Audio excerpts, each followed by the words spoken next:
Voice clear है? ओम नमो भगवते वासुदेवाय। ओम नमो भगवते वासुदेवाय। ओम नमो भगवते वासुदेवाय। मुखं करोति वाचालं पंगुं लंघयते गिरिं यत्कृपातमहं वन्दे श्रीगुरुदीनतारिणं परमानन्दमाधवं श्रीचैतन्यमीश्वरम्। श्री राधा रस बिहारी की जय।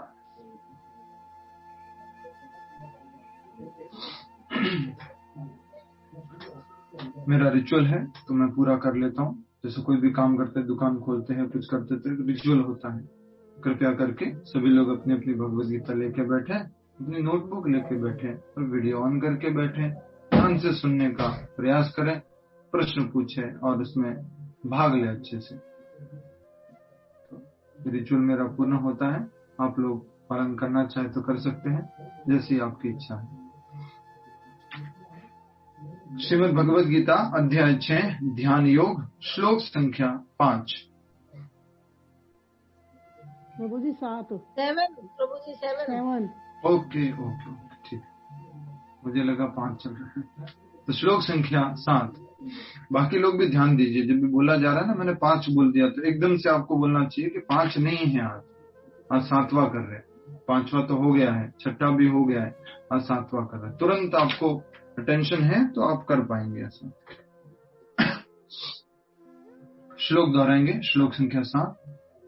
जितात्मनः प्रशान्तस्य परमात्मा समाहितः शीतोष्ण सुख दुःखेषु तथा मानापमानयोः। एक बार फिर से। जितात्मनः प्रशान्तस्य परमात्मा समाहितः शीतोष्ण सुख दुःखेषु तथा मानापमानयोः। बहुत ही सुंदर श्लोक है। निवेदन करूंगा आप में से कि श्लोक उच्चारण कीजिए। प्रभु जी मैं करूं? रीमा पटेल माता जी। यस प्रभु। जितात्मन प्रशान्तस्य परमात्मा समाहितः शीतोष्ण सुख दुःखेषु तथा मानापमानयोः। मान अपमानयोः। मानयोः। Good, very nice. हरि बोल। हमने पिछले कुछ श्लोकों से समझा, भगवान श्री कृष्ण ने योगी के बारे में बताया, सन्यास के बारे में बताया। योगी है वो एक सन्यासी होता है जो अपने कर्म फल के प्रति आसक्ति को त्याग देता है। और फिर हमने श्लोक संख्या 4 में देखा था कि समस्त भौतिक इच्छाओं का त्याग करके व्यक्ति क्या हो जाता है? योगा रूढ़ हो जाता है। श्लोक संख्या 3 में देखा था योगा आरुक्ष और योगा रूढ़। ठीक है, योगा रूढ़ के बारे में और कहाँ बताया गया था? श्लोक संख्या 4 में। फिर 5 में क्या बताया? मन के बारे में। क्यों बताया मन के बारे में? कोई बता सकते हैं मुझे? योगा रूढ़ बता करके 5 नंबर श्लोक में मन के बारे में क्यों बताया? मन हमारा सबसे बड़ा कारक है, हमारा। ठीक है, थैंक यू। नेक्स्ट। मन हमारा मित्र है और नेक्स्ट। मन के बारे में क्यों बताया? मैं ये नहीं पूछ रहा हूँ मन के बारे में क्या बताया, क्यों बताया? बिना मन पे कंट्रोल किए हम अपनी इच्छाओं का त्याग नहीं कर सकते। अगर हमारे मन पे कंट्रोल नहीं होगा तो हम नेक्स्ट। मन ही हमें गोलोक तक भी ले जा सकता है। नेक्स्ट। योग का एक एक करके। यस, आशिता जी बोलिए। प्रयोजन मन को वश। आशिता जी बोलिए। बिकॉज मन को कंट्रोल करने से हम अपना एक बार बोलना है आपको, बार बार नहीं। यस, आशिता जी। जी योग को मन को कंट्रोल करना है, योग में। यस, ठीक है। सुषमा शर्मा जी बोलिए। सुषमा शर्मा माता जी, अभी तो आप बोल रहे थे। प्रभु जी, अष्टांग योग के अभ्यास का प्रयोजन मन को वश में करना है। बिल्कुल सही उत्तर दिया है। पर्पज यही है। हरि बोल। तो अष्टांग योग का जो अभ्यास करते हैं, अष्टांग योग के अभ्यास में मन को नियंत्रण करना, ये सबसे पहला पर्पज है। सबसे पहला योगारूढ़ बनने के लिए सबसे पहले क्या करना पड़ेगा? मन को नियंत्रित करना पड़ेगा। और मन को नियंत्रित करने के लिए हम आगे भगवान बताएंगे कि क्या क्या करना होता है। पहले मन के लक्षण बता दिए, मन कैसा होता है। हम हमारी भाषा में, देसी भाषा में जो मन के बारे में जो भी शब्द सुने, मन is like, mind is like a donkey, mind is like a monkey, mind is like a pig, ये सब की सारी डेफिनेशन जो है इधर से ही निकली है बाद में। तो भगवान ने बता दिया श्लोक संख्या 5 में, मन ही व्यक्ति का मित्र है, मन ही व्यक्ति का शत्रु है। मन व्यक्ति को ऊपर उठा सकता है। ऊपर उठाने से मतलब क्या है? उसकी चेतना, उसकी कॉन्शियसनेस, उसकी जो आसक्ति है, उससे उसको ऊपर उठा सकता है। उसके बाद में क्या आ गया? श्लोक संख्या 6। श्लोक संख्या 6 में भगवान ने क्या बताया? जीता हुआ मन व्यक्ति का क्या है? मित्र। और जो हारा, अगर मन से हार गए हैं तो वो मन से हम हार गए तो मन हमारा क्या बन जाएगा? शत्रु बन जाएगा। मन को अगर हम जीत नहीं पाएंगे तो वो हमारा शत्रु बन जाएगा। बहुत अच्छा। मन हमें बंधन का कारण है, मन ही हमारे मोक्ष का कारण है। मित्र हमें क्या करता है? मदद करता है। शत्रु हमें क्या करता है? नुकसान पहुंचाता है। तो अगर मन को हम मित्र बनाएंगे तो ये हम मदद करेगा, और मन को अगर हम शत्रु बनाएंगे, शत्रु बने रहने देंगे, शत्रु बनाने की जरूरत नहीं है। शत्रु मन को बनाने की जरूरत नहीं है। क्यों जरूरत नहीं है शीतल माता जी? क्योंकि प्रभु जी वो है ही हमारा शत्रु, बाय डिफॉल्ट शत्रु है। यहाँ पे क्या लिखना हमारे को? हम ही हमारा शत्रु है। भूल गए? क्या लिखना है यहाँ पर? I live my enemy. I live with my enemy. And what is that? Mind. ठीक है? तो डिफॉल्ट है, ये तो है ही है कि हम हमेशा अपने शत्रु के साथ में रहते हैं। अगर हमने, और ये शत्रु क्या करेगा? शत्रु के साथ में रहेंगे तो शत्रु नुकसान करेगा। सेनापति के रूप में देख लिया था मन है, और उसके 6 जो शिष्य गण है, 6 सैनिक है, वो कौन कौन है? काम, क्रोध, लोभ, मोह, मद, मत्सर्य। राइट? ये हमने कल तक देखा। आज हम देख रहे हैं कि अगर किसी ने मन को जीत लिया,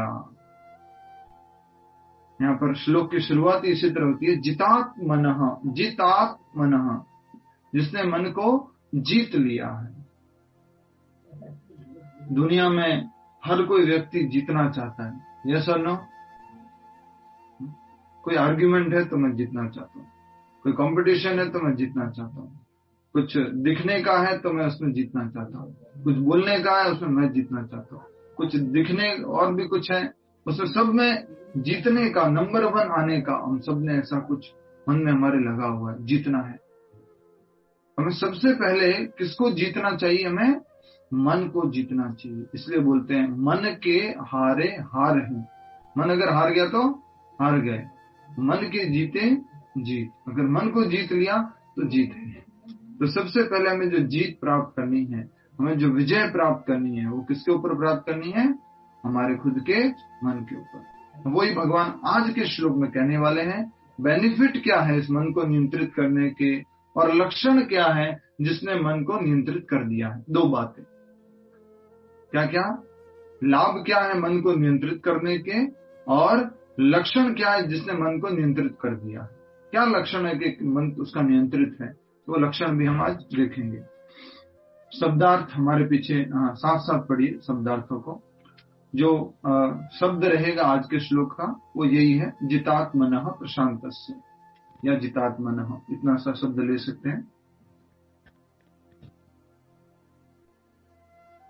शब्दार्थ कल आपने 6 नंबर के श्लोक में नहीं दिया था ये। कल के मैंने बंधुरात्मात्मनस्तस्य, ये शब्द था कल था। ठीक है, तो कल के शब्द में ये लिख सकते हैं बंधुर आत्मनात्मनस्तस्य, या बंधुर आत्मा, और दूसरा जो है अनात्मनः शत्रुत्व। कोई भी आप इसमें से दोनों ही 5वां और 6वां श्लोक एक जैसा है, इसलिए आप इसमें से ये शब्द ले सकते हैं। बंधुर आत्मनात्मनस्तस्य। ठीक है। श्लोक संख्या 7 में हम समझ रहे हैं जितात्मनः, जित आत्मनः, जिसने मन को जीत लिया। थोड़ा सा याद करने की कोशिश कीजिए, सीरीज को जल्दी से याद कीजिए, कोशिश कीजिए। देखना मत, किताब में देखना मत, जिसको आता है वो बोल दीजिएगा। भगवान ने सबसे पहले श्लोक में क्या बताया? 5वें अध्याय के सबसे पहले श्लोक में, देखना मत। बोलिए प्रभु। हाँ बोलिए। कर्म करते हुए फल, कर्म करते जाओ और अब फल की आसक्ति नहीं रखनी। यस, जो योगी और सन्यासी वही है जो अपना कर्म तो करता रह जाता है लेकिन फल के प्रति आसक्ति नहीं रखना। पहला नंबर श्लोक हो गया 6ठे अध्याय का। दूसरा क्या बोला भगवान ने फिर? दूसरे में देख के मत बताइए, बिना देखे याद कीजिए। अभी तो मैंने बोला था, क्लास शुरू होते होते ही बोला है। यस, इंद्रिय तृप्ति की अगर इच्छा नहीं त्यागेंगे तो हम योगी और सन्यासी नहीं। यस, इंद्रिय तृप्ति की इच्छा हमें त्यागनी होगी, तभी वो व्यक्ति क्या बन सकता है? योगी या सन्यासी बन सकता है। ठीक है। ये तो 2 नंबर के श्लोक में बताया कि योगी या सन्यासी वही होता है जो इंद्रिय तृप्ति की इच्छा को त्याग देता है। 3 नंबर के श्लोक में, ये तो सरल है, अभी भी वापस बोला था, बोलिए। अष्टांग योग के बारे में प्रभु जी। योगारूढ़ और योगारूढ़, ठीक है, अष्टांग योग का अध्ययन जो श्लोक संख्या 4 में योगा आरूढ़, श्लोक संख्या 5 में मन के बारे में शुरू हो गया। उद्धरेद आत्मानम नात्मानम अवसादेत, या तो उद्धार करना है या अवसाद होना है। ठीक है। उसके बाद में श्लोक संख्या 6 में मन के बारे में, मन शत्रु के बारे में, मन शत्रु है, मन ही जो मित्र है। शत्रु कब है? जब वो कंट्रोल नहीं है, और कंट्रोल है तो वो मित्र है। अब बता रहे हैं मन के बारे में ही कि मन को नियंत्रित करने के फायदे हैं क्या है। मैं इतना प्यार से बोल रहा हूँ, नींद तो नहीं आ रही ना? थोड़ा आराम से बोलने से शायद ऐसा कुछ। आज तो ठीक चल रहा है एकदम, वॉइस मॉड्यूलेशन नहीं है, एक जैसी आवाज है पूरा एकदम से। प्रभु जी थोड़ा डांटिए तो नींद नहीं आएगी। ठीक है। तो यहाँ पर अब हम समझने वाले हैं शब्दार्थ के थ्रू। शब्दार्थ में सबसे पहला शब्द ले रहे जितात्मनः, जित आत्मनः, जिसने मन को जीत लिया है। प्रशांतस्य, मन को वश में करके शांति प्राप्त करने वाला। सिंपल उत्तर भी इसका रिवर्स कर दीजिए। शांति कौन प्राप्त कर सकता है? जिसने मन को वश में कर लिया है। ठीक है। परमात्मा, परमात्मा समाहिता, पूर्ण रूप से प्राप्त। शीत सर्दी, उष्ण गर्मी में, सुख दुखेसु तथा दुख में, तथा भी मान सम्मान, अपमानयोः तथा अपमान में। अनुवाद तथा तात्पर्य श्रील प्रभुपाद जी द्वारा। जय श्रील प्रभुपाद। अनुवाद दोहराएंगे।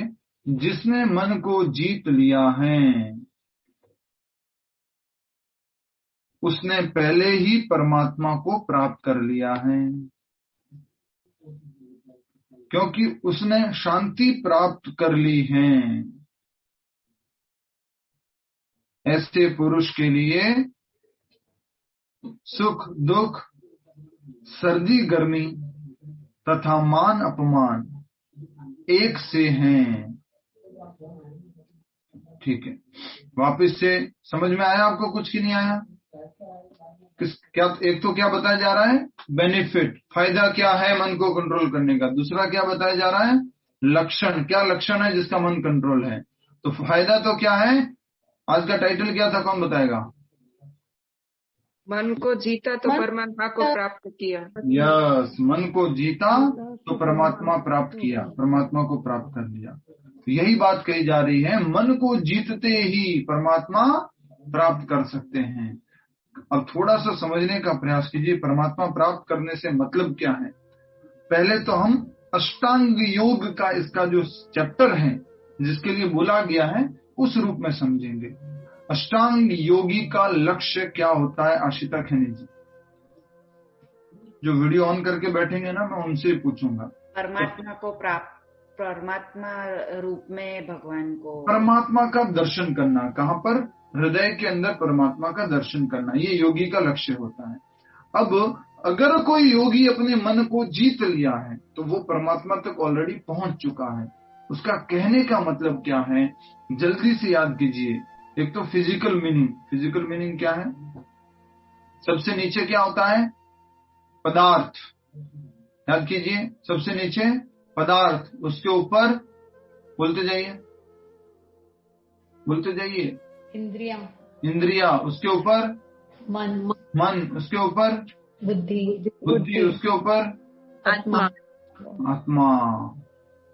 बुद्धि के ऊपर कुछ होता है? अहंकार प्रभु जी।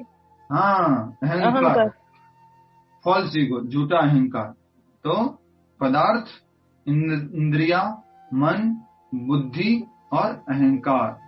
मुझे कल किसी ने बोल दिया था एक्चुअली ना, प्रभु आप क्लास में डांटते हो, कुछ अचानक से पूछ लेते हो, इसे हम क्लास में वीडियो ऑफ रखते हैं, माइक ऑफ रखते हैं और कभी कभी तो क्लास आते ही नहीं है। तो मुझे लग रहा है कि अब शांति रखनी चाहिए। तो एक तो क्या था? पदार्थ के ऊपर इंद्रियों के ऊपर मन के ऊपर बुद्धि के ऊपर फॉल्स ईगो, झूठा अहंकार। झूठा अहंकार क्या है और सच्चा अहंकार क्या है? उमा शर्मा माता जी, झूठा अहंकार क्या है और सच्चा अहंकार क्या है? नहीं मालूम तो सीधा सीधा बोल दीजिए, नहीं मालूम। ठीक है, नहीं। रीनल पटेल माता जी, अहंकार ये है कि मैं ये शरीर हूँ। आपसे पूछा क्या माता जी? आप पूछते तब जवाब दीजिए ना माता जी। आपको मैं प्रणाम करता हूँ और इधर से आशीर्वाद दीजिए। आप आपको पूछता नहीं तो आप उत्तर देते हैं। आप ये तो हैंड रेज कर दीजिए उसमें। अमित 6 से बताइए। प्रभु जी मैं बताऊं? अमित एक मिनट, आपको नेक्स्ट लेता हूँ। अमित 6 से, जो वीडियो ऑफ करके हाथ खड़ा किया उन्होंने, अमित 6 से नाम से ज्वाइन किया। कौन है? अपने नाम से ज्वाइन किया कीजिए, नहीं तो मैं बोलूंगा तो भी आप भी नहीं पहचान पाओगे कि किसको बुला रहे हैं। यस, रीनल माता जी बताइए। मैं शरीर हूँ, ये अहंकार है झूठा, और मैं आत्मा हूँ, ये सच्चा अहंकार है। बिल्कुल सही, हरि बोल। मैं ये शरीर हूँ, मैं पुरुष हूँ, मैं स्त्री हूँ, ये सब झूठे अहंकार है। अहंकार से मतलब क्या है? परिचय। और दूसरा जो सही अहंकार है, वास्तविक परिचय है, वो क्या है? मैं एक आत्मा हूँ, भगवान का नित्य दास हूँ। ये सही अहंकार है। तो क्या कहा जा रहा है? परमात्मा को प्राप्त कर लिया है। अब याद कीजिए वापस से। मैं लिख दूं क्या इधर? दिखेगा नहीं शायद, कुछ दिखेगा? इधर स्क्रीन पे देखिए आप, ठीक है? स्क्रीन पे देखिए आप, अपने उसमें भी लिख सकते हैं। ये है मैटर और पदार्थ, आपके हिंदी वाली भाषा पदार्थ। उसके बाद ऊपर क्या है? इंद्रिया। उसके ऊपर क्या है? मन। उसके ऊपर क्या है? बुद्धि। उसके ऊपर क्या है? फॉल्स ईगो, झूठा अहंकार। झूठा लिखू क्या? झूठा अहंकार, ठीक है। उसके ऊपर क्या है? बोलिए, उसके ऊपर क्या है? कौन बताएगा? आत्मा। यस, आत्मा, सोल। हिंदी में लिखना था क्या? पेन कहाँ से लाएंगे वापस?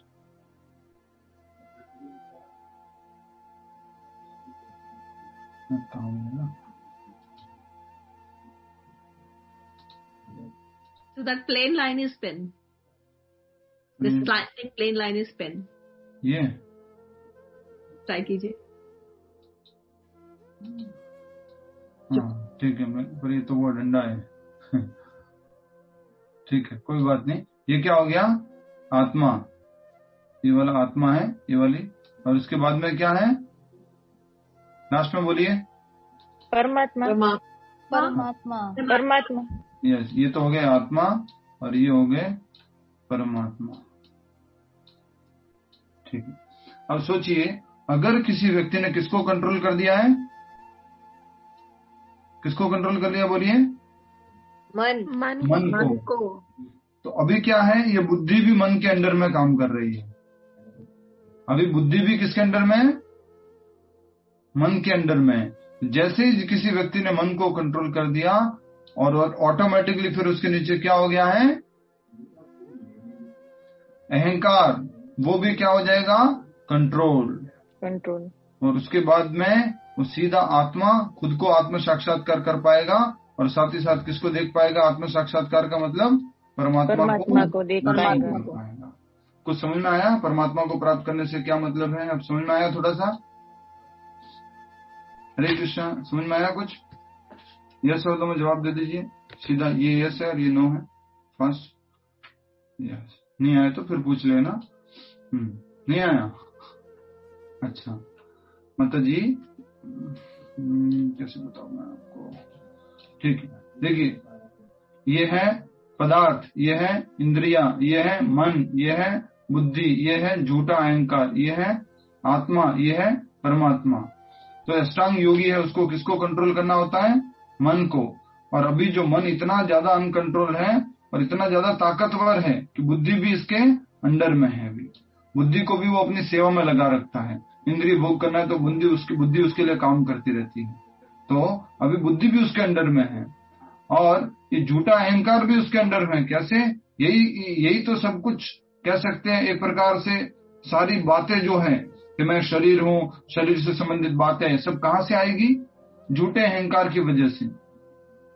तो एक बार किसी ने अगर माइंड को जीत लिया, कौन ये आपको बताता है कि मैं शरीर हूँ?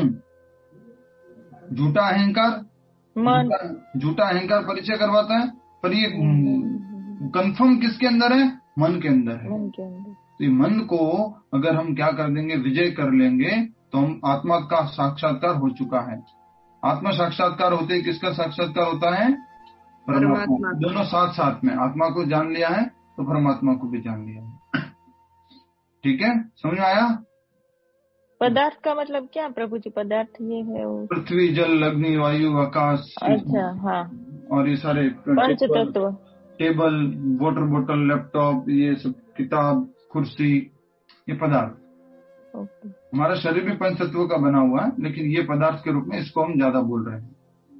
प्रभु जी, इसको मन को जो है वो हमने नीचे से 3rd नंबर पे क्यों रखा है? अगर वो ऊपर के दोनों चीजों को कंट्रोल कर रहा है, बुद्धि को और मिथ्या अहंकार को, तो मन को हमने बिल्कुल, बहुत अच्छा प्रश्न है। क्योंकि तीसरे अध्याय में हमने समझा था एक्चुअल में मन जो है वो बुद्धि के अंडर में रहता है। जैसे मन ने इशारा किया, मन का बॉस जो है वो कौन है, बुद्धि है। तो मन ने बुद्धि की तरफ देखा, सर मुझे पानी पूरी खानी है। बुद्धि नो, बुद्धि उसका बॉस है। लेकिन अभी तो मन इतना ताकतवर है कि बुद्धि को भी अपनी सेवा में लगा रखा है। मुझे पानी पूरी खानी है, बुद्धि आइडिया बता, आइडिया चल, आइडिया दे। आइडिया कौन देगा, बुद्धि देगा। ट्रिक कौन देगा कि मालूम भी नहीं पड़े, भी घर पे भी मालूम नहीं पड़े, मुझे ये सब करना है तो कैसे करना है, वो सब पूरी वो करतूत जो कहेंगे ना, वो कौन करता है, ये बुद्धि करता है। सब आइडिया देना है सब कुछ। और मुझे क्लास लेनी है तो आइडिया किसने दिया है, बुद्धि ने दिया ना, कि कहाँ बैठ के क्लास लेनी है, क्या करना है। तो ये बुद्धि का काम होता है। बुद्धि अगर थोड़ा समय जाएगा ऐसा लग रहा है मुझे। माता जी जल्दी से, हरे कृष्णा, सब जाग रहे हैं? जीव जागो गौर चंद्र बोले। हरे कृष्ण। वो वाली पिक्चर डिस्प्ले कर लीजिए, घोड़ा, हाथी वाले 5 सेंसेस वाले, उसकी तरफ जाते हैं। फिर से पहले आप, वो पिक्चर डिस्प्ले होती है तब तक एक बार अनुवाद पढ़िए, फिर श्लोक पढ़िए, आपको श्लोक वापस समझ। जिसने मन को जीत लिया है उसने पहले ही परमात्मा को प्राप्त कर लिया है। मन को जीता तो परमात्मा मिल गए, सिंपल। क्योंकि उसने शांति प्राप्त कर ली है। मन को जीत लिया तो क्या मिल गई है, शांति मिल गई है। और शांति मिल गई है तो सारी इच्छाएं, ये सब आसक्ति वगैरह सब समाप्त, खत्म। और नेक्स्ट कौन है आपके सामने, दर्शन किसका हो रहा है, परमात्मा का। काम, क्रोध, लोभ, मोह, मद, बीच में जो खड़े हैं ना, ये परमात्मा है और ये आप हैं। और बीच में कौन खड़े हुए हैं, काम, क्रोध, लोभ, मोह, मद, मत्सर्य। किसके ये स्टूडेंट्स हैं, किसके स्टूडेंट्स हैं ये सारे, किसके सेवक हैं, मन के। तो आपने मन को कंट्रोल कर दिया है तो ये सेवक सारे क्या बैठ गए, नीचे बैठ गए। आपको सीधा कौन मिल गए, परमात्मा मिल गए। ये खास करके किसके लिए, अष्टांग योगी के लिए। अब भक्ति परक इसकी व्याख्या क्या है वो भी समझ लेते हैं। भक्ति परक व्याख्या ये है कि जैसे ही हम अपने मन को नियंत्रित करते हैं, हम तुरंत ही परमात्मा का अनुभव करने लगते हैं, हमारे जीवन में उनकी प्रेजेंस का अनुभव करने लगते हैं, उनकी गाइडेंस को हम अनुभव करने लगते हैं। तो इसका मतलब होता है कि हमने परमात्मा को प्राप्त कर लिया। ठीक है माता जी, पिक्चर है मिली? हरे कृष्णा। एक मिनट बस। अच्छा, सबकी किताब में होगी ना? किताब में देखिए, स्क्रीन पे देखिए। मिल गई प्रभु जी किताब में। हाँ, किताब में देखिए, किताब में देखिए, सभी लोग किताब में देखिए। भगवत गीता में अपनी अपनी मैं यहाँ डिस्प्ले करूंगा, उससे अच्छा है कि आप उसमें किताब में देखिए। हरे कृष्णा। सब देख पा रहे हैं? अपनी अपनी भगवत गीता में खोलिए।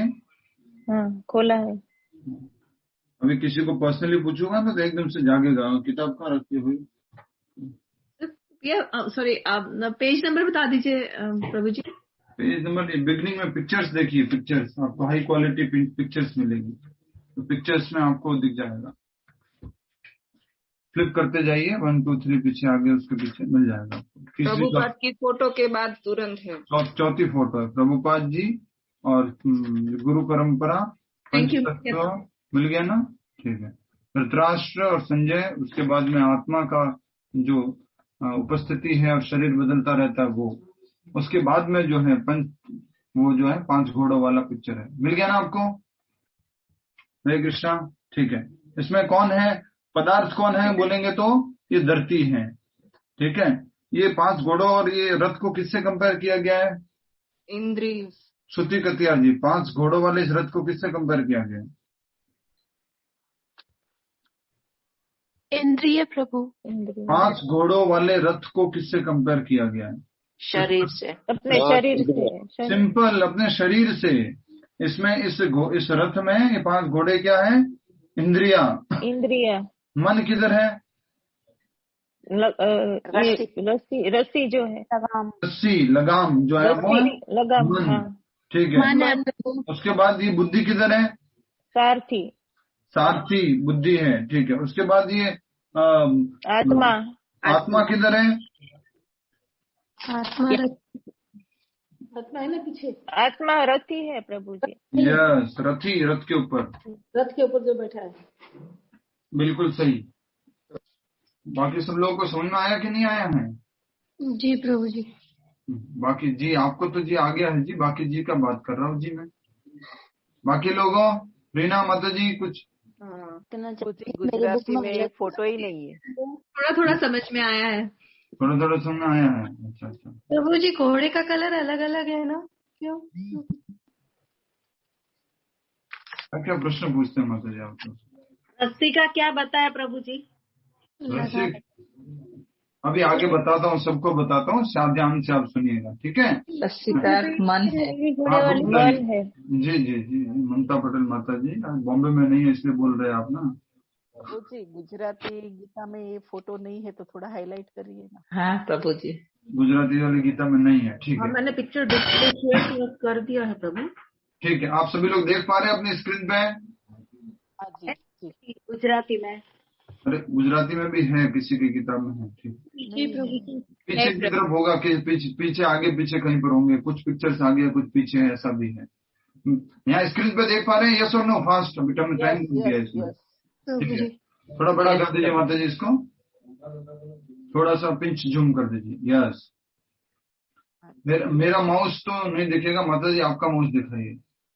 ठीक है, 5 घोड़ों की तरफ लेके जाइए माता जी। सबसे पहला घोड़ा है आंख का, दूसरा घोड़ा है नाक का, तीसरा घोड़ा है कान का, चौथा घोड़ा है स्पर्श का और 5वां घोड़ा है स्वाद का, जीभ का।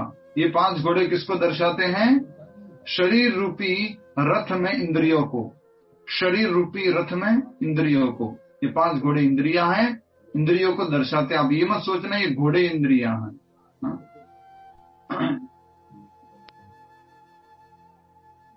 अच्छा जी कुछ बोल रहा है, मुझे कहाँ मालूम पड़ेगा ना कुछ। ठीक है, आप मेरा माउस भी देख पा रहे होंगे अब, ये वाला जो हिल रहा है, राइट? देख पा रहे हैं विभा माता जी?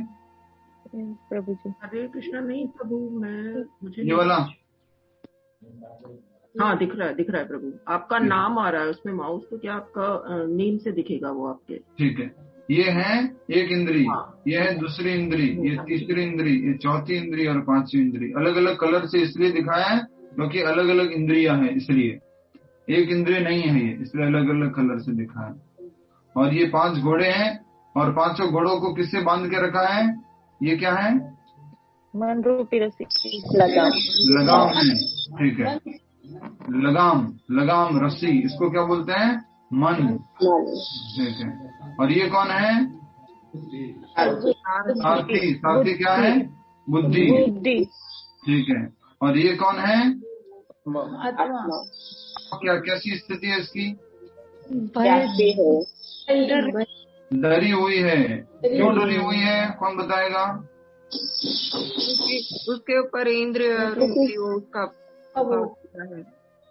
बुद्धि रूपी घोड़े अलग अलग दिशा में प्रभु जी वो इंद्रियों के रथ के ऊपर बैठा है ना। रुक जाओ, शांति शांति शांति। अर्णा देवानी जी बोलिए, क्यों आत्मा डरी हुई है? इंद्रियां सब भाग रही है इधर उधर, इंद्रियां अलग अलग दिशा में। तो बोल रहा हूँ अर्णा देवानी तो सबकी। बोलिए माता जी प्रभु जी बोलिए, क्यों आत्मा क्यों? अलग अलग इंद्रियां अलग अलग दिशा में भाग रही है, तो सारथी के हाथ में जो लगाम है वो कंट्रोल नहीं होगी तो आत्मा डरेगी, यात्री डरेगी। बिल्कुल सही है। तो अगर ये घोड़े जो है ये कंट्रोल नहीं होंगे तो क्या होगा? आत्मा डर जाएगी। हाँ, घोड़े, रथ के एग्जाम्पल में पूछ रहा हूँ, रथ के एग्जाम्पल में अगर घोड़े कंट्रोल नहीं होंगे तो क्या होगा? रथ के ऊपर जो सवार व्यक्ति है वो क्या होगा? डरेगा। किसका माइक ऑन है? रोशनी गुप्ता माता जी, हरे कृष्ण। तो अगर ये घोड़े जो है अपनी अपनी दिशा में भागेंगे तो जो रथ के अंदर व्यक्ति बैठा है वो क्या बोलेगा? हाय राम, ये क्या हो रहा है? डर लगेगा उसको। तो उसी तरह से अगर हमारी इंद्रियां जो है भागती रहेगी तो वास्तव में आत्मा तो क्या होता है? विचलित हो जाती है आत्मा, डर हो जाता है, क्या होगा मेरा, इस भौतिक जगत में किधर जाएंगे मालूम नहीं। तो वैसे ही अब हमें समझना है, रथ वाले एग्जाम्पल को पूरा पूरा समझ लीजिए। घोड़े क्या है? ये शरीर रूपी क्या है? रथ। इसमें सवारी कौन है? कौन सवारी कर रहा है इसकी? रथ को कौन चला रहा है? चलाने वाला कौन है? बुद्धि। और इसका मेन अंदर बैठा हुआ पैसेंजर कौन है? आत्मा। और जो बुद्धि जिससे उसने पकड़ रखा है बुद्धि ने घोड़ों को, वो कौन है? मन के लगाम। बिल्कुल सही है। तो यही समझना है। अब बताइए नीचे से ऊपर है कि नहीं, कुछ समझ में आया लीना माता जी? घोड़े इंद्रियां नीचे हैं, इंद्रियों के ऊपर कौन है? लगाम है, लगाम से ऊपर क्या है? सारथी है। अब आपको क्या करना होगा? इस मन को भी आपको क्या बनाना होगा? स्ट्रॉन्ग बनाना होगा। वो कैसे बनाएंगे? मंत्र जाप द्वारा। अगर रस्सियां पतली होगी और घोड़े इधर उधर दौड़ने की कोशिश करेंगे तो रस्सी क्या हो जाएगी? बोलिए जी। टूट जाएगी। तो रस्सी को भी क्या बनाना पड़ेगा? मजबूत बनाना पड़ेगा। मतलब क्या है? रस्सी कमजोर होने का मतलब क्या है? रस्सी को कमजोर होने का मतलब है कि इंद्रिया जब बोल रही है हाँ बाय 1 get 2, नया सूट मिल रहा है, ओके ठीक है, तो इंद्रिया ने बोला है, वो किधर की तरफ? मन की तरफ गया है। और मन कमजोर है तो क्या होगा? टूट जाएगा। बोले चल इंद्रिय, कहाँ जाना है? बाय 1 get 2 और 2 पे 3 जो भी है उस पर जाना है, तो तुरंत चले जाएंगे। मतलब कि रस्सी टूट गई है। अगर रस्सी मजबूत है, रस्सी स्ट्रांग है, तो घोड़े अगर लेके भी जाएंगे तो वो नहीं जा पाएगा, घोड़ा नहीं जा पाएगा। फिर आप क्या करोगे? अपने मन से रस्सी, और रस्सी अगर टाइट है तो उसको आप घोड़ों को लगाम दे के रख सकते हो, पकड़ के जा सकते हो। एक घोड़ा बोला इधर नहीं खींचो, एक घोड़ा बोला इधर नहीं खींचो, वो भी बोल रहा इधर नहीं खींचो, उसको खींचना है। खींचने वाला कौन है? वो भी हमारे जैसा कौन है आप में से? बुद्धि। रुक जाओ। कल परसों किसी घर गए थे, वो हिंदी भाषा में बोलते हैं हाथ अगरबत्ती पैर मोमबत्ती। कोई पतलू है, हमारे जैसा कोई पतलू है मान लीजिए, तो इतना ज्यादा कमजोर है बुद्धि अगर, तो वो सारथी जो है वो कमजोर है, रस्सी मोटी है बढ़िया, ठीक है, और घोड़े भी तगड़े हैं, घोड़े तो हमेशा तगड़े ही रहते हैं एकदम, हमेशा वो इंद्रिया तो ताकतवर ही रहती है। अब भैया रस्सी भी अच्छी ले आए, लेकिन ये जो बुद्धि है ये अगर कमजोर है तो क्या होगा, जैसे ही घोड़े करेंगे वो जो सारथी है गिर पड़ेगा, बूम, गिर जाएगा वो, राइट। वो रस्सियां तो ताकतवर है, अब रस्सी नहीं टूटेगी, अब क्या टूट रही है, बुद्धि टूट रही है, बुद्धि गिर रही है। तो अभी हमारा जो मन बुद्धि है वो मन के नियंत्रण में आ गई है। इसका एक वीडियो है, मी एंड माई माइंड, जरूर आप देखिएगा। उसके बाद में कौन आती है, आत्मा। यहाँ फॉल्स ईगो को नहीं दर्शाया गया है, और उसके बाद में आत्मा। और जो इस तरह से मन को नियंत्रित कर लेता है वो कहां तक पहुंच सकता है, परमात्मा तक पहुंच सकता है। ठीक है, समझ में आ गया ना। अब तो हमने एक्स्ट्रा रिवीजन पे टाइम दे दिया बहुत सारा। हरे कृष्णा कृष्ण कृष्ण हरे हरे राम राम राम हरे हरे। ठीक है, आपकी स्क्रीन पे कौन दिख रहा है, मेरा ही दिख रहा है, किसी और का दिख रहा है? अभी स्टॉप कर दूं प्रभु शेयरिंग स्क्रीन? हाँ, शेयरिंग ऑफ कर दूं। ठीक है, अब वापस से हमने पढ़ लिया है। अब कृपया करके जल्दी से समय का सदुपयोग करते हुए, और टाइम हो चुका है 50। अभी तो अनुवाद तात्पर्य शुरू नहीं किया है। श्री राधे गोविंद गोपाल, श्री राधा रस बिहारी की जय। बहुत अच्छी लाइन बोलते हैं जिनके ऑफिस में मैं आया हुआ हूँ। हे दीन बंधु दीनानाथ मेरी डोरी आपके हाथ। यस, दीन बंधु दीनानाथ मेरी डोरी तेरे हाथ। प्रणाम माता, बहुत बहुत धन्यवाद। अनुवाद है, जिसने मन को जीत लिया है उसने पहले ही परमात्मा को प्राप्त कर लिया है, क्योंकि उसने शांति प्राप्त कर ली। प्रशांतस्य परमात्मा समाहिता, परमात्मा को प्राप्त कर लिया। क्यों? क्योंकि मन को जीत लिया। मन को जीत कर लिया तो शांति मिल गई। शांति क्यों मिलती है? जब ये घोड़े घोड़े सब क्या हो जाते हैं, कंट्रोल हो जाते हैं। मन क्या हो जाता है, कंट्रोल हो जाता है, तब शांति है। पेट डिमांड नहीं कर रहा, आंखें डिमांड नहीं कर रही है, कान डिमांड नहीं कर रहा है, तो शांति है। नेक्स्ट, अब ऐसे पुरुष के लक्षण क्या होते हैं? ऐसे पुरुष के लिए सुख दुख सर्दी गर्मी तथा मान अपमान एक से हैं। जल्दी से बताइए, ठीक है ना? आप में से कौन बताएगा? भावना जी उत्तर दे सकते हैं? हरे कृष्णा नहीं, गायब हो गए। उत्तर दीजिए विजय जैन माता जी। मैं पूछता हूं, एक एक का उत्तर देना है, ठीक है? सबसे पहले लिखा हुआ है सुख दुख, वो शरीर, सुख और दुख शरीर के स्तर पर हैं या मन के स्तर पर हैं या बुद्धि के स्तर पर है, ईगो के स्तर पर है? बुद्धि के स्तर पर। सुख और दुख, सुख और दुख मन के स्तर पर प्रभु जी, मन के स्तर पर है। ठीक है, बहुत सुंदर। उसके बाद सुख और दुख मन के स्तर पर हो गया। यस, मिशिका जी बोलिए। प्रभु जी, अगला प्रश्न है, सर्दी और गर्मी शरीर के स्तर पर है, मन के स्तर पर है या बुद्धि के स्तर पर है? शरीर के स्तर पर। शरीर के स्तर पर, ठंडा गर्म। ठीक है, नेक्स्ट, सर्दी गर्मी और कौन सा रह गया? मान अपमान, मान अपमान शरीर के स्तर पर है, मन के स्तर पर है या बुद्धि के स्तर पर है? बुद्धि, मन के स्तर पर, बुद्धि के स्तर पर है। मान अपमान बुद्धि के स्तर पर है। तो तीनों स्तर पर अगर उसको कुछ विचलन होता है तो वो योगी इसमें एक कैसा रहता है? एक समान रहता है। शरीर के स्तर पर कुछ हो जाए, मन के स्तर पर कुछ हो जाए, बुद्धि के स्तर पर कुछ हो जाए, तो जिसने मन को कंट्रोल कर लिया है वो कैसा रहेगा? एक समान। कई बार हम कहते हैं यस मैंने तो कंट्रोल कर रखा है।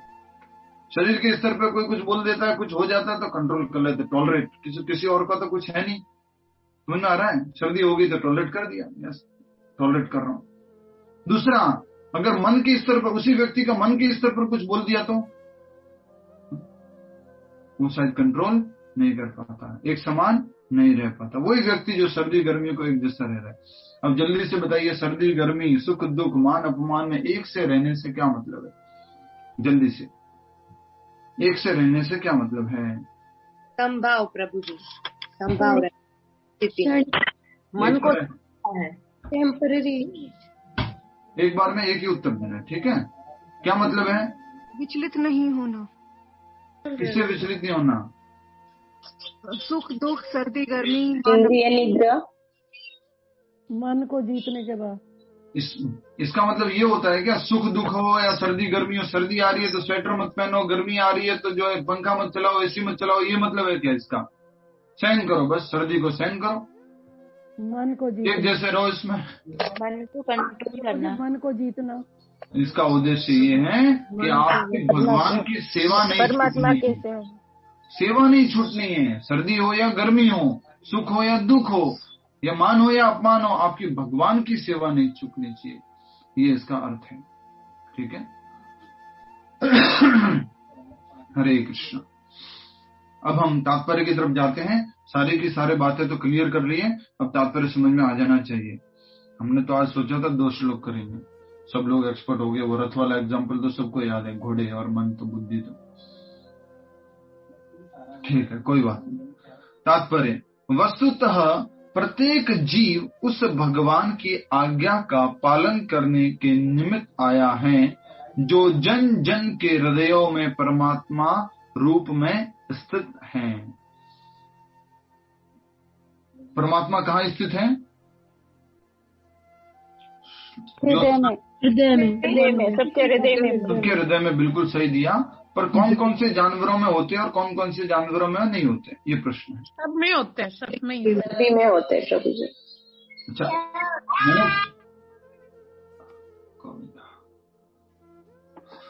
मैंने सुना है स्त्रियों में परमात्मा होते हैं, पुरुषों में सबके हृदय में होते हैं। लिखा हुआ यहाँ पर, प्रत्येक वस्तुतः प्रत्येक जीव उस भगवान की आज्ञा पालन करने के निमित्त आया है इस भौतिक जगत में है वो, जो जन जन के हृदयों में परमात्मा रूप में स्थित है। हमें आत्मा को किसकी आज्ञा माननी है? परमात्मा की आज्ञा माननी है।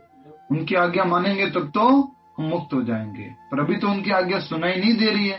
तो उसके लिए क्या करना होगा? आपको मन को नियंत्रित करना होगा, मन को चुप बैठा। अभी तो किसकी आवाज सुनाई देती है? मन की। ये करो, वो करो, ये वो, यो यो यो, सब कौन आवाज कर रहा है?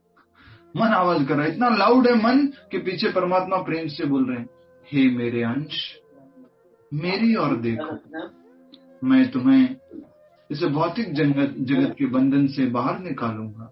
वो आवाज क्यों सुनाई देगी? बीच में तो डीजे लगा हुआ है जोर जोर से, डूम डाम डूम डाम, तो वो आवाज कहां से सुनाई देगी जब परमात्मा धीरे से प्रेम से बोल रहे हैं? डीजे कहाँ लगा हुआ है? मन के अंदर, जोर जोर से हाई, जो बेस्ट वोल्टेज है वो उसमें लगे हुए, स्पीकर लगा हुआ। ये एग्जांपल लिख लीजिए, मुझे आज ही मालूम पड़ा आपके साथ में बैठ करके, तो मुझे याद भी नहीं रहेगा बाद में। परमात्मा की आवाज भी है, वो हमें सुनाई नहीं दे रही है, क्योंकि बीच में किसकी आवाज है? मन की आवाज है। समझ में आ रहा है आपको? अभी मेरी आवाज धीरे हो और अभी कुछ दूसरे कोई आवाज जोर जोर से बोलेगा तो वो आपको सुनाई देगी। तो अभी हम किसकी आवाज को सुन रहे हैं? मन की आवाज को, क्योंकि उसकी आवाज क्या है? अभी जोर जोर से। उसको क्या करना है? बोलिए, उसकी आवाज को क्या करना है? उसकी आवाज को क्या करना है? कम करना है। कैसे कम होगा? बोलिए। जाप करके, जप करके, जाप करके, बिल्कुल सही। और कंट्रोल करके प्रभु जी। भूल गए आप लोग, वो झाड़ू की तरह है। मित्र, वो झाड़ू की तरह, झाड़ू 100 बार तो झाड़ू से और 100 बार जूते से इसको मारेंगे, तब जाके क्या हुआ? चुप बैठ, बहुत बकवास करता है, ज्यादा आवाज करता है, वॉल्यूम करता है, डिस्टर्ब करता है, चुप हो जा, सुनने नहीं देता भगवान की आवाज को। प्रभु जी आगे तो वैसे करने लगे, और कोई देख लिया हमें घर में तो कल की क्लास का मतलब आप नहीं थे। फिजिकली झाड़ू हाथ में लेने से मतलब नहीं, पद्धति ही वो झाड़ू है स्वामी जी।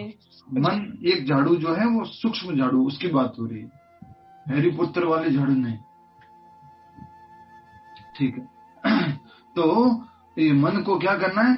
चुप बैठाना है। सुनता नहीं है ये प्रेम से मानने वाला पड़ोसी नहीं है। ये कैसा पड़ोसी है जो जोर जोर से डीजे चला के बैठा हुआ है, जोर जोर से। पास में मंदिर है, उसकी आवाज ही नहीं आ रही है। मंदिर में घंटी बज रही है, आरती चल रही है, उसकी आवाज नहीं। पड़ोसी ने पूरा बॉलीवुड हॉलीवुड टॉलीवुड लगा रहे। आप बोल रहे भैया जी प्लीज आप बंद कर दीजिए ना इसको। बिल्कुल नहीं सुनता वो पड़ोसी, ऐसा पड़ोसी है। उसको फिर क्या बोलना पड़ता है, अबे बंद करता है कि नहीं, तो वो फिर डर जाता है और फिर वो बंद हो जाता है। तो उसी प्रकार से हमें इस मन को जो है चुप कराना होगा। और मन को चुप कराने के लिए एक बड़ा तरीका है जोर से हरे कृष्ण कीर्तन करना। तेरी आवाज ज्यादा है ना, ठीक है, मेरे को कम समझा है क्या, मेरी भी ज्यादा है। हरे कृष्णा कृष्णा कृष्णा हरे हरे, हरे राम राम राम हरे हरे। चुप हो जाएगा। वो वीडियो में सब कुछ है, उसको देखना, वो मी एंड माई माइंड वाले वीडियो, बहुत बढ़िया वीडियो। मन सुनता नहीं है, पहले खुद कुछ उसके कान में जाके बोलता है, बोल हरे कृष्ण कृष्ण कृष्ण हरे हरे, हरे राम राम राम हरे हरे। धीरे धीरे वो ट्रेंड हो जाता है माइंड। तो मन को हमें शांत करना है, उसको ट्रेनिंग देना है, उसको मित्र बनाना है। ठीक है, तो बता दिया परमात्मा। अब आपको कभी पूछे कि परमात्मा कहाँ स्थित है, तो आपके पास उत्तर होना चाहिए, हर एक व्यक्ति, हर एक जन जन के हृदय में। वस्तुतः प्रत्येक जीव उस भगवान की आज्ञा का पालन करने के लिए निमित्त आया है जो जन जन के हृदय में परमात्मा के रूप में स्थित है। जब मन बहिरंगा माया द्वारा विपत कर दिया जाता है, मन बहिरंगा माया द्वारा, बहिरंगा माया और अंतरंगा माया कौन सी है? बहिरंगा माया तो दुर्गा देवी, अंतरंगा माया राधा रानी। बहिरंगा का मतलब क्या होता है? बहिरंगा प्रकृति, माया, माया प्रभु। ओम शांति शांति, हरे कृष्ण हरे कृष्ण। बहिरंगा मतलब सिंपल, बाहर की, और साथ में एक और अर्थ लगाइए इसमें, वो क्या है? बहुत रंगों वाली। ये माया कैसी है? ग्लिटरिंग, चमक धमक वाली। याद आया कल का उसमें लिखा हुआ था। तो ये मन जो है लिखा हुआ है, जब मन बहिरंगा माया द्वारा विपत कर दिया जाता है तब मनुष्य भौतिक कार्यकलापों में उलझ जाता है। याद कीजिए ना, मैंने बोला हुआ एक बार example, once upon a time I was going through a market, and market में क्यों जा रहा था मैं? मुझे जो है एक अभी घर में कुछ कारपेट खरीदना था। किसके लिए जा रहे थे मार्केट में? कारपेट खरीदने के लिए। सर्दी का टाइम है, थोड़ा कारपेट खरीद। अब कारपेट खरीदने के लिए गए, लेकिन बीच में माया की बहिरंगा शक्ति खड़ी थी। किस किस रूप में? एक रेस्टोरेंट के रूप में। दूसरा किस रूप में? पानी पूरी की दुकान के रूप में। तीसरा किस रूप में? बाहर एक बढ़िया सी सुंदर से वो वुडन डॉल को सजा के रखा है नए साड़ी से, और दूसरी तरफ नए सूट से, और आप जा रहे हो उस रास्ते से। कहाँ जा रहे हो? आपको जाना है कारपेट खरीदने। जमीन को लिपटाने के लिए आपको कारपेट खरीदना है, और रास्ते में माइंड को किसने खींच लिया है? बहिरंगा शक्ति ने। आप वहां जाते, वो कारपेट तो लाए कि नहीं लाए, वो अपने ऊपर जो है पेट लगने के लिए कुछ लेके आ गए, लिपटने के लिए, राइट? तो ये मन जो है इसको खींच लेती है बहिरंगा शक्ति। देखिए, जब मन बहिरंगा माया द्वारा विपत कर दिया जाता है तब मनुष्य भौतिक कार्यकलापों में उलझ जाता है। कई बार ऐसा होता है। यस और नो बोलिए, यस और नो। आप खरीदने कुछ जाते हैं, अटक कहीं और जाते हैं, और उसमें मोल भाव करना ठीक हुआ नहीं है, लास्ट में बोलते हैं अंगूर खट्टे हैं। लास्ट में बोलते हैं अरे यार मैं थोड़ा कॉस्टली है, ठीक है बाद में देखेंगे। उलझ जाते, उलझ गए, उसके बाद में थोड़ा एकदम से मालूम पड़ता है।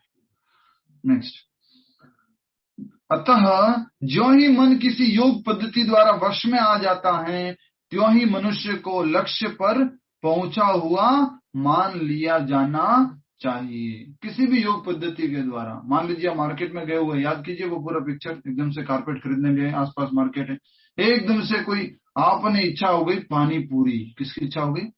पानी पूरी। वो भी कौन सी वाली? लहसुन प्याज वाली।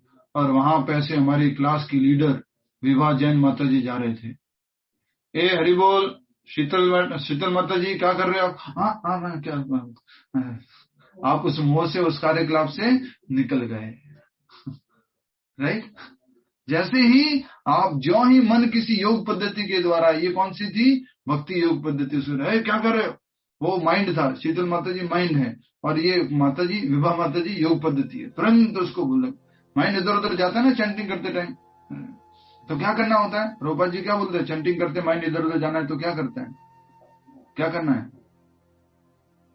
वापस लेके आओ, वापस लेके आओ, झाड़ू से मारना चाहिए प्रभु। वापस लेके आओ, वापस। हम उसको पीछे जाके लेके आएंगे, जोर से बोल के, जैसे ही जोर से बोलेंगे तुरंत मन आ जाता है। जी विभा माता जी को याद कर लेना चाहिए।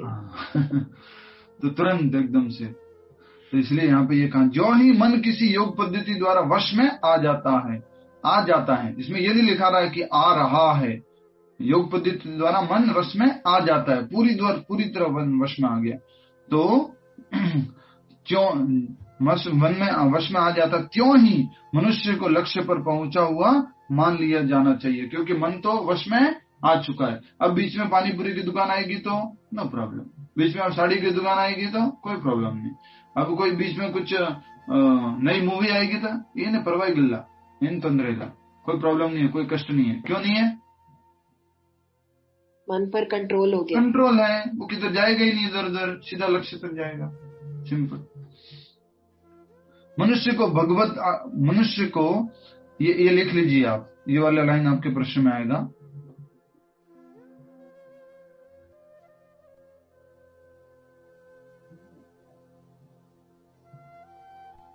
मनुष्य का मन मनुष्य को कब लक्ष्य पर पहुंचा हुआ मानना चाहिए और क्यों?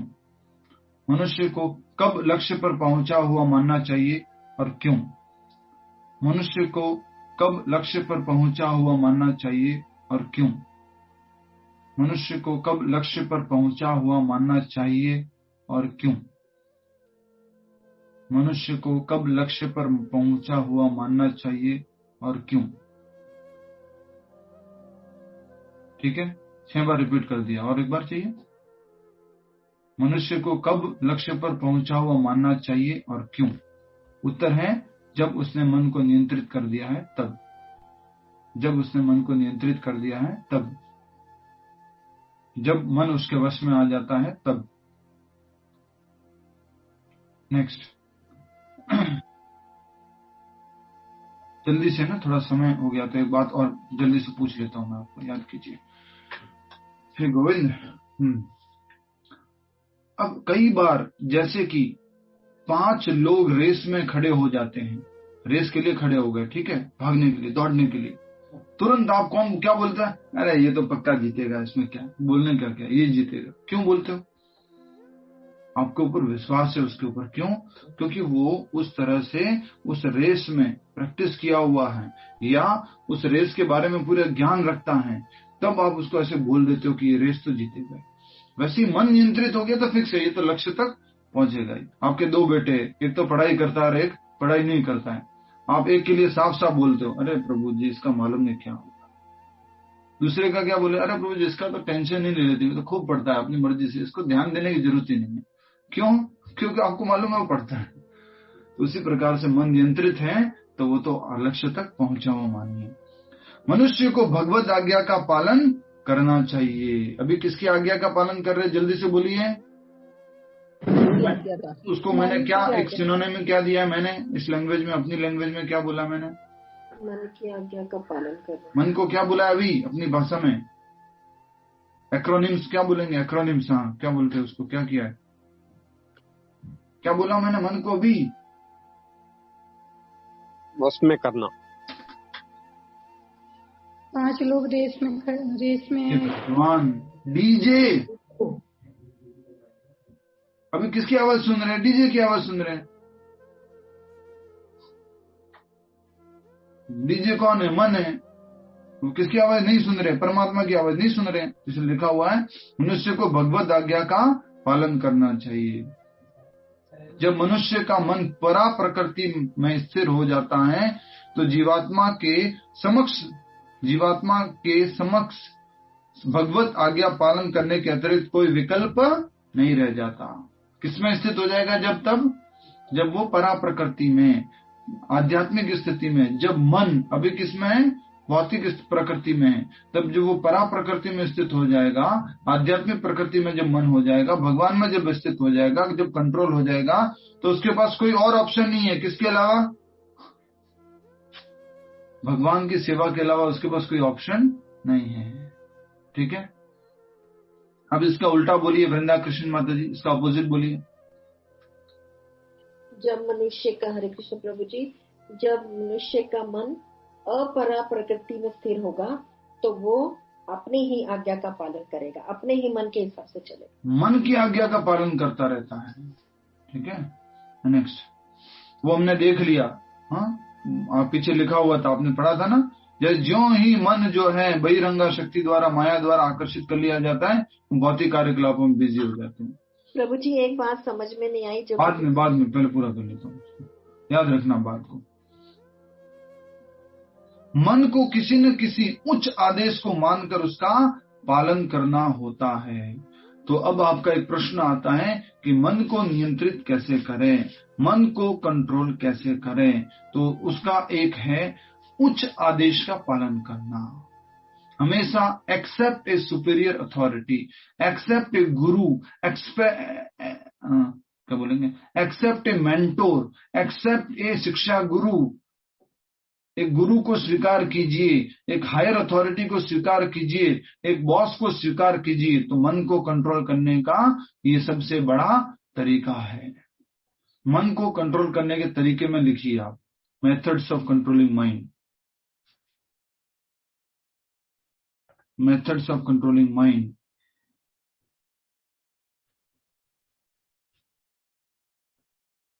क्या करना है बोलिए? मेथड्स ऑफ कंट्रोलिंग माइंड, मैं तरीके बता रहा हूं, फटाफट लिख लीजिए। मन को नियंत्रित करने के तरीके, पहला तरीका क्या है? गुरु बनाना है, गुरु स्वीकार करना या उच्च अधिकारी को हमें स्वीकार करना। आप किसी को रिपोर्ट करना है, किसी न किसी को। यस, मान लीजिए आप में से ग्रुप है 5-6 लोगों का, बोले रीना माता जी किसको रिपोर्ट करते हैं? बोले जलपा खैनी माता जी को रिपोर्ट करते हैं। तो एटलीस्ट आपको मालूम है कुछ है तो आपको बताना है, उनको अपनी बात को बोलना है, उनकी आज्ञा का पालन करना है। मंदिर जाते, कहीं जाते, कुछ करते, उन्होंने जो आज्ञा दी है उसको स्वीकार करना है, मन की आज्ञा को पालन नहीं करना है। एक्सेप्ट ए सुपीरियर अथॉरिटी, मन को कंट्रोल करने का पहला तरीका है। दूसरा, नेग्लेक्ट करना। कौन सा तरीका है पहला प्रभु जी?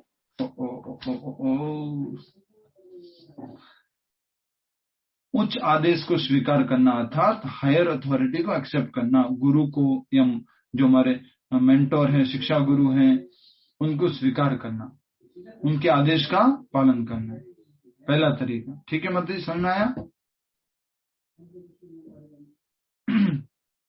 हमेशा आप जो भी कार्य करोगे ना, वो उनको मालूम होना चाहिए, उनको बताना होगा, आपको उनकी आज्ञा से करना होगा। तो ये पहला तरीका है। इसलिए नेचुरल लीडर्स, घर में किसको बोला गया है? पेरेंट्स को। पेरेंट्स को हमेशा किसकी बात माननी, बच्चों को हमेशा किसकी बात माननी चाहिए? पेरेंट्स की बात को माननी चाहिए। उसका लीडर होना चाहिए, नहीं होना चाहिए ओ बच्चा, okay you want this, okay please take this, you want that, okay take that. नहीं, वो नहीं चलेगा। हमेशा बच्चों को कंट्रोल में, उस माइंड को कंट्रोल करने के लिए वो सुपीरियर अथॉरिटी को एक्सेप्ट करना पड़ेगा। हम भी माइंड को क्यों कंट्रोल, किसको कंट्रोल करने के लिए एक्सेप्ट कर रहे हैं? जल्दी बोलिए, हम सुपीरियर अथॉरिटी को किसको क्यों एक्सेप्ट कर रहे हैं? स्मिता माता जी, हम किसी उच्च आदेश को स्वीकार क्यों कर रहे हैं? सुपीरियर अथॉरिटी को स्वीकार क्यों कर रहे हैं? क्योंकि हम कंट्रोल करने के लिए किसको? मन को। हाँ, मन को कंट्रोल करने के लिए हमें किसी न किसी हायर अथॉरिटी को स्वीकार करना है। अब देखिए, हमारे मन को कंट्रोल करने के लिए कौन चाहिए? एक सुपीरियर अथॉरिटी, हायर पर्सन चाहिए। बच्चों के मन को कंट्रोल करना है तो उनके लिए चाहिए कि नहीं चाहिए? क्यों होते हैं माँ बाप, क्यों होते हैं टीचर्स? इस कारण से क्या कंट्रोल करते हैं? उसको फिजिकल को कंट्रोल नहीं कर रहे आप, उसके मन को कंट्रोल कर रहे। समझ में आ रहा है? तो सबसे पहला तरीका ये। दूसरा तरीका है नेग्लेक्ट, अस्वीकार करना। जो भक्ति में सहयोगी चीजें नहीं है, फेवरेबल चीजें नहीं है, उसको अस्वीकार करना, उसको स्वीकार नहीं करना। दूसरा तरीका मन को नियंत्रित करने का, भक्ति में, अध्यात्म में सहयोगी नहीं है वस्तुओं को, उनको है अस्वीकार करना।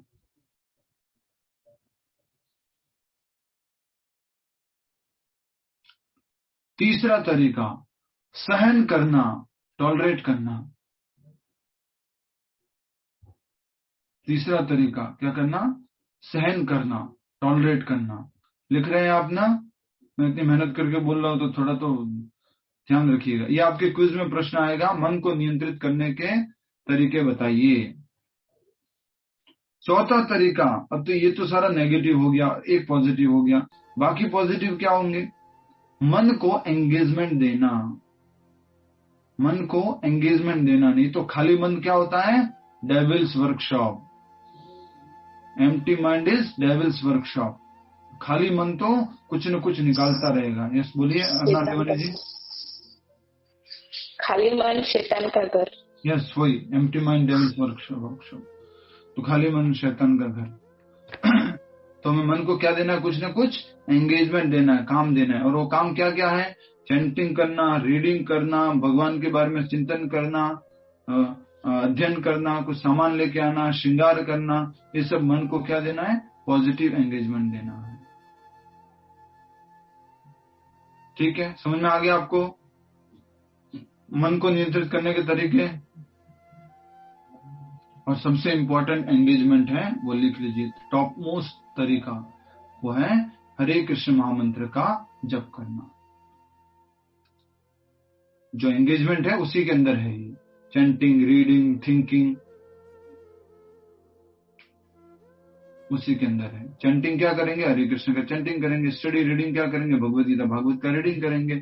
थिंकिंग क्या करेंगे? भगवान के बारे में चिंतन करेंगे, श्रृंगार करेंगे। ये सब क्या है? पॉजिटिव तरीके हैं। ठीक है प्रभु जी, इससे पहले वाला पॉइंट कौन सा था? नेग्लेक्ट, अस्वीकार करना, जो फेवरेबल नहीं है। बाद में आपने एक और पॉइंट बोला जी, नेग्लेक्ट के साथ में एक और पॉइंट सहन करना। माता जी बोलिए। कंट्रोल करना, टॉलरेट करना, टॉलरेट सहन करना, टॉलरेट करना।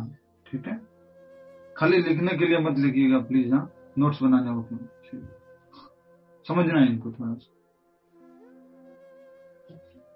नेक्स्ट, यहां तक कर लिया हमने। छोटा सा श्लोक था। जब मनुष्य का मन परा प्रकृति में, मतलब आध्यात्मिक प्रकृति में स्थित हो जाता है, तो जीवात्मा समक्ष भगवत आज्ञा पालन करने के अतिरिक्त कोई विकल्प नहीं रह जाता। मन को किसी न किसी उच्च आदेश को मानकर उसका पालन करना होता है। ये आजकल जो बात करते हैं ना, फ्रीडम की, इंडिपेंडेंट लिविंग की, ये सब, ये पूरा किसका लक्षण है? अनियंत्रित मन का लक्षण है। मन को नियंत्रित करना है तो हमें किसी उच्च आदेश को पालन करना होगा। घर में मान लीजिए सास ससुर होते हैं, जस्ट एग्जांपल बोल रहा हूँ, इसमें भी क्या है? उच्च आदेश का पालन करना है। कहीं ना कहीं हमें मन को कंट्रोल करने में क्या होगा? मदद मिलेगी। कुछ वो गलत बोल रहे हैं, गलत कर रहे हैं, तो आपको क्या करना होगा? धीरज रखना होगा, टॉलरेट करना होगा, नेग्लेक्ट करना होगा। ये सब चीजें हमें सीखने को मिल जाती है। अब किसी के सास ससुर ही नहीं है, बचपन से वो जब से शादी हुई अलग से ऐसे रह अपन का लाइफ जिएगा, कोई बीच में नहीं चाहिए अपने को, तो उसमें क्या होगा? उच्च आदेश है ही नहीं। मन तो जो जा रहा है, इधर जा रहा है, उधर जा रहा है बस। मन को किसी न किसी उच्च आदेश को मानकर उसका पालन करना होता है। मन को वश में करने से स्वतः ही परमात्मा के आदेश का पालन होता है। कैसे? जल्दी से एग्जांपल बताइए। आज पहली बार ही रियलाइजेशन आया मुझे, हमेशा याद रखूंगा मैं। मन को कंट्रोल करने से ही, मन को शांत करने से ही, वश में करने से स्वतः ही भगवान की आज्ञा का पालन हो जाता है। कैसे? मैं बताऊं प्रभु जी? हाँ प्रभु जी बताऊं? बोलिए। क्योंकि आपने कहा कि जो डीजे चल रहा है मन में, वो खत्म हो जाएगा और परमात्मा की आवाज सुनाई देने लगेगी। परमात्मा भी बोल रहे हैं, पर ये डीजे की आवाज बहुत ज्यादा लाउड है, इसको शांत कर देंगे, इसको वश में कर देंगे, उसका वॉल्यूम कंट्रोल पूरा 0, चुप हो जा दो, बहुत बकबक करता है। तो हम परमात्मा के आदेश को सुन पाएंगे, और सुनेंगे तो फिर पालन कर पाएंगे। चूंकि कृष्ण भावना भावित होते ही यह दिव्य स्थिति प्राप्त हो जाती है, अतः भगवत भक्त संसार के द्वंद्वों यथा सुख दुख किसके स्तर पर हो गया? मन के स्तर पर। सर्दी गर्मी शारीरिक स्तर पर। मान अपमान बौद्धिक स्तर पर या अहंकार के स्तर पर। मान अपमान को अहंकार के स्तर पर भी लिख लेना। हाँ, मान अपमान अहंकार के स्तर पर होता है। मान अपमान, मैं उसको कुछ बोल दिया तो वो अहंकार के स्तर पर है, झूठे अहंकार। अतः भगवत भक्त संसार के द्वंद्व यथा सुख दुख सर्दी गर्मी आदि से अप्रभावित रहता है। यह अवस्था व्यवहारिक समाधि या परमात्मा में तल्लीनता है। एक प्रकार से ये क्या है? समाधि है, क्योंकि मन को शांत करते किसकी आवाज सुन रहे हैं आप? परमात्मा की आवाज सुन रहे हैं, उनकी आज्ञा को पालन कर रहे हैं। और साथ ही साथ मन हमारा क्या हो चुका है? शांत हो चुका है, शांति प्राप्त कर ली हमने। और ये सर्दी गर्मी सुख दुख इन सब में प्रभावित नहीं होते हैं। ठीक है, कोविड हो या कोविड नहीं हो, चैंटिंग चलता रहना चाहिए। सर्दी है या गर्मी है, चैंटिंग चलता रहना चाहिए। घर में कुछ प्रोग्राम है या नहीं है, चैंटिंग चलता रहना चाहिए। एकादशी है या द्वादशी है, चैंटिंग चलते रहना चाहिए। कुछ मान है या अपमान है, चैंटिंग चलते रहना चाहिए। प्रभु जी आज तो उसने मुझे को इंसल्ट कर दिया, आज मेरे से चैंटिंग नहीं होने वाली है, मेरा मन नहीं लग रहा है, बिल्कुल मन नहीं लग रहा। चैंटिंग कर रहा हूं वो याद आ रहा है, हरे कृष्ण हरे कृष्ण हरे कृष्ण। मैं वो नहीं करेंगे, नहीं। मान है अपमान है, चैंटिंग चलता रहना चाहिए। सुख है दुख है, चैंटिंग चलते रहना चाहिए। ये है इसका मतलब, एक समान रहने का। एक समान है, आप सुख दुख है अपना चैंटिंग चलता है, तो चाहे ये अपना चैंटिंग चल रहा है। समझ में आया? हमारे तो ऐसा हो जाता है, अपमान हो गया तो हरे कृष्ण हरे कृष्ण, अरे यार बिल्कुल मन नहीं लग रहा है चैंटिंग। ऐसा होता है कि नहीं होता? बोलिए। प्रभु ज्यादा कर लेने की माला ज्यादा कर लेने की, उसका जोर से बोलने का, हरे कृष्ण कृष्ण कृष्ण। जब भी ऐसे टेंशन हो ना, कुछ हो ना, रूम में घुस जाओ एक बार, और रूम में घुस करके हरे कृष्ण कृष्ण कृष्ण हरे राम राम राम। ठीक है,